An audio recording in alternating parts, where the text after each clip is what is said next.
creasta făgărașilor, mă.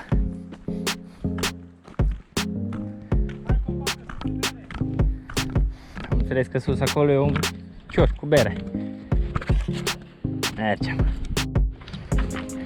Da, frate, autostrada Sebeșul de sus, Cabana Suru.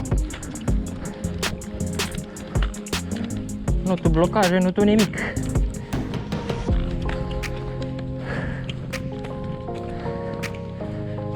Bate vântul ca în Codru, că suntem în Codru.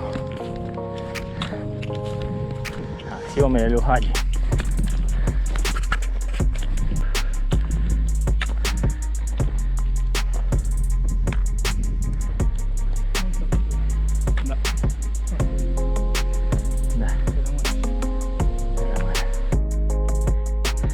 Ursul vine cu berea ciuc.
Sebeșul cel de sus.